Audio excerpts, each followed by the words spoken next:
안녕하세요. 문현진의 역발상 투자 오신 분들 환영합니다. 오늘도 도움 되신다면 좋아요와 구독 그리고 알람 설정까지 반드시 부탁드리도록 하겠습니다.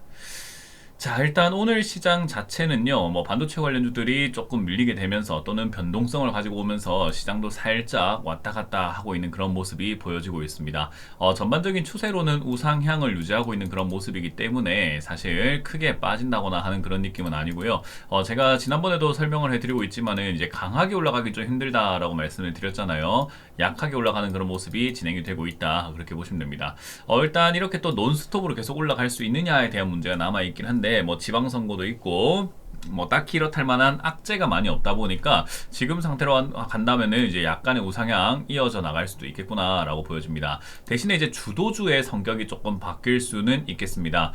AI 지금 오픈 AI의 매출이 좀 좋지 않다라는 그런 이야기 나오게 됨으로 인해서 또는 지금 반도체 관련주들이 고점론 이런 것들도 아직까지는 있는 편이다 보니까 그런 면들로 인해 가지고 계속해서 달려나갈지는 좀 지켜봐야 될 것 같은 느낌이고요. 사실 이제 반도체 관련주에 우리가 자꾸 이렇게 관심을 가질 이유는 없는 게 바닥에 있는 다른 종목들이 요즘 좀 많이 올라오고 있다 보니까 수익을 낸다라고 했을 때 반도체 관련주로만 수익이 나는 게 아닌 거죠. 우리가 착각하고 있는 게 반도체 관련주로 수익을 내면은 수익률을 2배를 준다던가 3배를 준다던가 표창장을 준다거나 그러면 우리가 자꾸 이렇게 반도체 관련주 할 필요가 있는데, 사실 우리가 그 반도체 관련주로 꼭 수익을 내지 않더라도 다른 종목으로도 수익을 충분히 낼 수 있지 않겠습니까? 그러니까 지금 굳이 반도체 관련주에 우리가 목숨을 걸 이유까지는 없다라고 저는 생각을 하는 거예요. 다른 종목들 충분히 매력적이고 튀어오르는 종목들이 많고, 그리고 시장 분위기 자체도 그런 종목들로 수급이 돌고 있다 보니까 매력적인 시장 장세가 만들어지고 있단 말이죠. 그래서 그런 점들을 우리가 하나하나 살펴볼 때 사실 반도체 관련주에만 우리가 욕심낼 필요는 없고, 또 우상향하고 있는 중공업, 우리가 흔히 말하는 조선 관련주라든지 또는 또 자동차 관련주, 자동차 중에서는 현대차와 같은 그런 완성품을 파는 기업을 말하는 거죠. 그리고 원자력 관련주들도 요즘 많이 올라오잖아요. 두산 에너빌리티와 같은 이런 원자력 관련주들도 많이 올라오는데, 이런 기업들에만 굳이 욕심을 내지 않아도 저는 좋다라고 말씀을 드리는 겁니다. 그래서 이런 종목들 말고도 충분히 매력적인 종목들도 많이 있고, 밑에서부터 올라오고 있는 기업들도 많다. 이런 걸 봤을 때 여러분들이 너무 올라간 종목을 가지고 어디까지 올라갈까 하면서 불안한 마음으로 투자하시는 것보다 안전하고 좋은 기업을 아래쪽부터 모아가는 관점으로 접근해 나가시는 것이 투자 관점에서는 좀 더 편할 수 있다라고 생각하시면 됩니다. 마치 네이버 같은 경우가 밑에서부터 여기까지 올라오는 요 사이에서 이렇게 수익을 낼 수 있는 것처럼, 또 마찬가지로 아모레퍼시픽 같은 경우도 지금 밑에서부터 이거 별로 안 올라간 것처럼 보이지만은 약 한 20%대 상승이고, 여기서부터 올라간 것도 약 한 40%대 상승이란 말이죠. 그렇기 때문에 밑에서부터 올라오는 게 별거 아닌 것처럼 보여지긴 해도 저기서도 충분히 수익을 많이 챙겨 나갈 수 있다는 점을 우리가 접근할 필요가 있겠죠. 그래서 그런 점들을 우리가 감안한다면은 지금은 조금 매력적인 종목들, 접근할 수 있는 종목들 충분히 많다라고 저는 생각을 합니다. 특히나 이제 대형주 중에서도 이렇게 급등 나오는 종목들이 좀 있겠지만은 중소형주들이 굉장히 많이 움직이고 있습니다. 돈이 돌고 있다라고 할 만한 정도라고 저는 생각을 하고요. 실제로 지금 상승하는 종목 대비해서 하락하는 종목이 조금 많은 날도 있고 하지만, 사실 오늘 같은 날도 코스닥은 상승보단 하락이 좀 더 많죠. 하지만 이제 상한가에 들어간 종목이라던가 10% 이상의 급등 나온 종목들이 테마가 없어요. 이렇다 할 만한 테마에 어떤 이렇게 공통점이라든가 맥락이 없이 급등 나오고 있다는 거죠. 우리 왜 친구랑 대화할 때 맥락 없이 대화하는 애들 보면은 약간 정신의 흐름대로, 생각이 흘러가는 대로 대화하는 그런 친구들도 가끔씩 있잖아요. 그런 친구들처럼 지금 주식시장도 좀 그렇게 움직이고 있습니다. 이렇다 할 만한 테마가 움직이고 있는 것이 아니라 하루하루 계속 테마가 바뀌어가면서 이거 한번 올라가 볼까? 나도 한번 가볼까? 얘도 한번 가볼까? 하는 그런 느낌으로 급등이 나오고 있다라는 거죠. 그래서 지금 올라오고 있는 종목들의 공통점이 없다라는 것은요, 바꿔 말하면은 주도주가 없기 때문에 우리가 어떤 주도주를 자꾸 따라가기가 상당히 어렵다라고도 표현할 수 있지만, 반대로 생각하면은 주도주가 없기 때문에 사실 지금은 바닥에 있는 종목들, 우리가 매력적인 종목들 잘 잡아놓기만 하면은 충분히 이런 KBI 메탈 이런 기업들처럼 올라갈 때 강한 수익률을 낼 수 있다는 거죠. 오로라 같은 경우도 우리가 별거 아닌 것 같아 보이지만 여기서 여기까지 올라가는 것도 한 70%대 상승이다라는 거죠.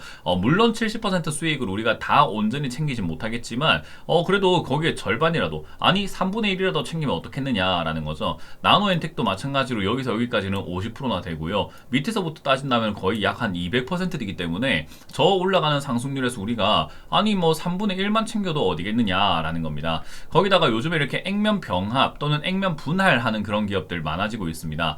이런 기업들이 많아지는 이유가 뭐냐라고 하면은 이제 상장 폐지 기준이 높아졌기 때문이죠. 아무래도 액면 병합을 하는 기업들이 많아질 수밖에 없습니다. 그래서 최근에 이렇게 거래 정지 상태에 들어가 있는 동전주들 또는 지폐 1,000원짜리 1,000원에서 왔다 갔다 하는 그런 기업들이 조금 많이 보여지고 있는데요. 그런 기업들이 요즘 많아지는 이유는 역시나 동전주라면은 위험할 수 있기 때문에 액면을 병합시켜 버리는 거죠. 그러면 유통 주식 수가 줄어들다 보니까 자연스럽게 품절주가 돼버리는 그런 기업들도 생기게 됩니다. 그러면 주식 수가 줄어들어서 매수세가 조금 생겼을 때 급등 나오는 그런 기업들이 있다는 거죠. 그렇기 때문에 우리가 뭐 지금 일정한 테마가 없다라고 생각을 한번 해볼 때는요, 확실한 테마가 하나 있죠. 상패 테마. 상패 직전에 놓여진 기업이지만 전혀 상패 당할 만큼의 기업이 아닌 기업들이 있습니다. 그러니까 지금 상패 기준이 1,000원 미만이라는 이유만으로 상패를 시켜버리는데 1,000원 미만이지만 기업은 좋은 기업들이 있어요. 그런 기업들을 우리가 조금 잡아놓는다라고 관점을 놓는다면은 사실 이런 급등세도 여러분들이 충분히 챙겨 나갈 수도 있다라는 거죠. 물론 굉장히 분석을 잘 해야 하는 문제겠지만 그래도 여러분들이 맹목적으로 고점일 수도 있는 저 높은 기업들을, 저 주가가 높이 올라와서 비싸진 기업들을 매수해서 거기서 단타를 친다거나 그 매매를 반복해 나가는 것보다는 저는 오히려 지금은 바닥에 있는 종목들을 급등 나올 때 접근하는 것이 훨씬 더 쉽다라고 강조를 해드리고 있는 거죠. 거기다가 이런 뭐 DKT와 같은 이런 기업들도 내가 한때 과거에 여기 오랫동안 물려가지고 답이 없다라고 생각했을지는 모르겠으나 그 이후로 이렇게 급등이 나온다면은 잘만 여러분들이 접근했을 때 수익을 충분히 많이 챙길 수 있다는 거고, PMT와 같은 이런 기업들도 마찬가지로 지금 여기서부터 이렇게 물려가지고 고생을 했다, 또는 이 고점에 내가 뭔지도 모르고 들어갔다가 고생을 했다 친다 하더라도 추가 매수만 잘 해놓았다면은 지금 상승세에서도 수익을 낼 수 있다라는 거죠. 그렇기 때문에 저는 지금 시기는 모두에게 지금 탈출할 수 있는 기회를 줬는데도 불구하고 내가 계좌를 정리할 생각은 하지 않고 오히려 지금 신규 매수로 들어가서 고가에 들어가게 된다면, 과거에 여러분들이 한때 좋다고 해가지고 샀던 2차전지 관련주 뭐 에코프로 같은 이런 기업들을 그 당시에 샀을 때나 이 지금 반도체 관련주들이 이렇게 올라왔을 때 사는 거랑 뭐가 다르냐라는 거죠. 마찬가지로 내가 네이버를 과거에 한때 주식을 잘 모르고 샀는데 네이버를 지금 한때 모르고 샀을 때 2021년도에 40만 원을 주고 샀어요 하는 분들이 지금 이거 네이버를 내가 안 가는 것 같으니 정리를 해버리고 SK하이닉스로 가는 거 어떻겠습니까? 라고 물어본다면 사실 그 당시 네이버 살 때랑 도대체 뭐가 발전이 된 거죠. 네이버는 그 당시에 좋다는 이야기 나왔었고 주가가 한참 이렇게 많이 올라왔던 시기에 매수하셨던 건데, 그 당시에 뭐 매수하는 방식과 지금의 매수하는 방식이 뭐가 달라졌냐 말입니다.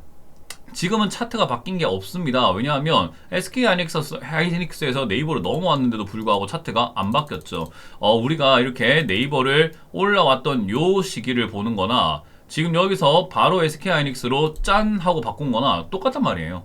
그러니까 이런 자리에 사가지고 물려놓고서는 3년 4년 고생해놓고는 다시 또 이런 자리에 들어가겠다고 하니 저는 이게 참 모순이다, 역설이다, 아이러니다 라고 표현을 해드리는 거죠. 저는 여러분들이 조금 더 여유로운 마음으로 투자를 하셨으면 좋겠습니다. 우리가 지금 SK하이닉스를 안 사면 큰일 나는 건 아니잖아요. 다른 종목들도 충분히 수익 낼 수 있는데도 불구하고 왜 여기 우리가 목숨을 걸어야 되고 하이닉스라든지 삼성전자에 목숨을 걸어야 되겠습니까? 이걸 우리가 주식시장에서는 조금 더 있어 보이는 고상한 말로는 보유자의 영역이다 라고 표현을 하죠. 들고 있는 사람들은 수익을 좀 더 극대화하기 위해서 언제 잘 팔아볼까 라고 생각하면서 분할 매도를 하는 그런 시점이다 라고 생각을 한다면, 사실 이제 들고 있지 않은 사람들 입장에서는 그걸 우리가 비싸게 사줄 이유까지는 없는 거죠. 그래서 저는 굳이 이렇게 올라온 기업들을 관심 가지기보다는 요즘 급등 나오는 모양새들, 급등 나오는 종목들의 모양새들 10% 이렇게 올라오는 종목들 보면요, 이유 막론하고 밑에서부터 올라오고 있는 이런 기업들이 지금 굉장히 많다라는 것을 여러분들이 확인할 수 있는 바죠. 명신산업 같은 경우도 제가 TV에 상담할 때 아래쪽에서 좋은 기업이다라고 그렇게 말씀 많이 드렸었던 종목이고, 미리 이렇게 사서 들고 있던 분들에게도 제가 괜찮은 종목이니까 홀딩하라 라는 이야기를 정말 많이 드렸던 기업인데 올라가기 시작을 하죠. 그러니까 이런 거 올라갔을 때 지금 여기 바닥에서부터 본다면은 약 한 60% 올라갔는데, 여러분들은 이런 60% 올라간 요 종목들보다는 역시나 삼성전자의 이 상승률이 보인다는 거죠. 저는 그래서 이게 왜 자꾸 이렇게 올라간 기업에서만 수익을 내는 것을 마치 훈장처럼 생각을 할까? 밑에서 안전하게 수익 내는 방법도 많고 밑에서 안전하게 수익률도 극대화시키는 방법들도 많은데 왜 자꾸 우리는 위쪽을 자꾸 바라보게 될까라는 그런 아쉬움이 항상 남는 것 같습니다. 어쨌든 여러분들도 지금 시기는요, 저점에 있는 종목을 가지고 수익을 내기가 참 좋은 시장입니다. 저희도 지금 저점에 있는 종목들을 잡아가지고 수익을 참 잘 내고 있고 최근에 수익률 굉장히 높게 많이 나오고 있습니다. 캐캐 묵은 종목들도 정리가 되어가고 있고 계좌가 굉장히 깔끔해지면서 수익을 청산시켜서 계좌가 불어나고 있는 시점이거든요. 그래서 저는 지금 시기가 모두에게 그렇게 공평하게 지금 오랫동안 물려있는 종목들을 탈출할 수 있는 시기를 줬는데 왜 사람들은 여전히 올라온 종목들만 바라보면서 또다시 다가오게 될 하락장에서의 또 물린 현상을 또 자꾸 이렇게 맞이하려고 하는 걸까? 저는 그게 좀 아쉬운 것 같습니다. 이 상승이 어디까지 올라갈지는 우리는 정확하게 알 수는 없지만 상승의 끝은 하락장이라는 것은 모든 역사, 모든 증시 역사를 다 통틀어 가지고 상승의 끝은 하락이 이어졌다라는 것은 확인할 수 있었죠. 강한 상승이든 약한 상승이든 결국 하락장으로 도래가 되게 되는데 이 하락장이 도래가 될 때 우리는 어떤 식으로 맞이하게 될 것인가, 어떤 모습으로 어떤 준비를 할 것인가. 결국 여러분들이 또 고가에 물려가지고 하락장이 왔을 때 에이씨 내가 산 곳이 고가였네, 제일 고점이었네 라고 생각하면서 또 몇 년을 소비하면서 허비하면서 또 허송세월을 보내게 될 것인가, 아니면 내 계좌를 잘 정리해가지고 바닥에 있는 종목들을 잡아놓고 튀어오를 때 또 이득을 볼 것인가. 요 점은 여러분들이 조금 기억을 많이 하셔야 돼요. 실제로 제가 우리 회원님들하고 수익을 많이 냈던 장이 어딥니까 하면 2022년 여기서 매매를 굉장히 많이 하고 수익을 많이 냈습니다.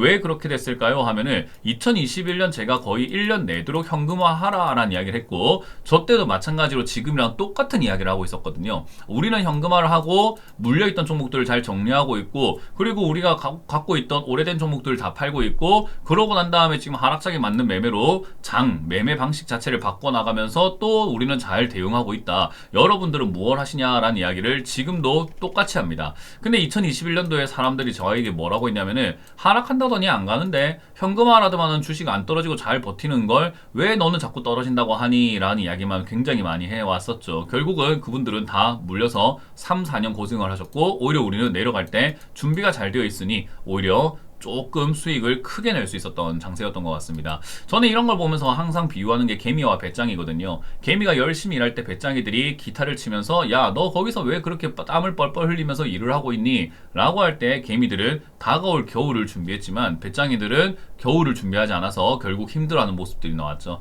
결국 이거는요, 우리가 어떤 준비를 하느냐에 따라 가지고 시장 대응 전략이 좀 달라지는 것 같습니다.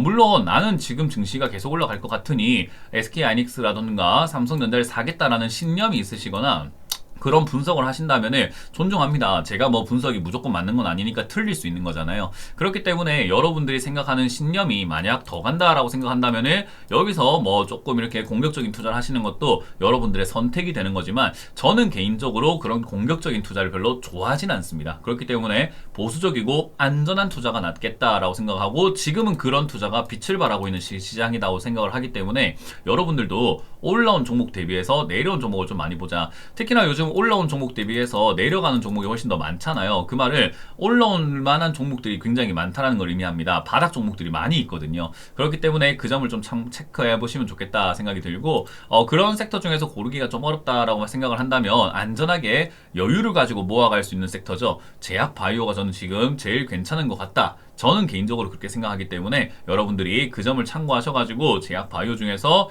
안정적인 주가 움직임을 보여주면서 실적도 괜찮고 기업 가치도 괜찮은 기업들을 여유를 가지고 모아간다면은 사실 지금 우리가 괜히 단타 치겠다고 고가에 들어가서 일일비하면서 또는 에너지 소모하면서 정신 소모를 하면서 스트레스 받는 것보다는 훨씬 쉽고 훨씬 재밌는 장세가 아닐까라는 생각이 좀 듭니다. 그 점 참고해서 대응을 해주시면 좋겠다라는 생각이 드네요. 어쨌든 시장 전반적인 이야기들과 지금 시장에 대해서 우리가 어떤 식으로 대처해야 되는지에 대한 제가 공략법 같은 느낌을 여러분들께 말씀드린 거니까 참고하셔가지고 대응해 주시면 좋을 것 같습니다.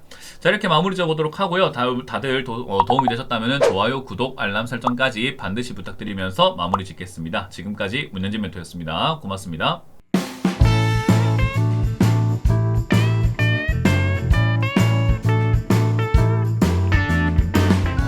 시청하신 영상이 도움이 되셨다면 좋아요와 구독 그리고 알람 설정까지 반드시 부탁드리고요. 여러분들의 성공 투자 기원하도록 하겠습니다.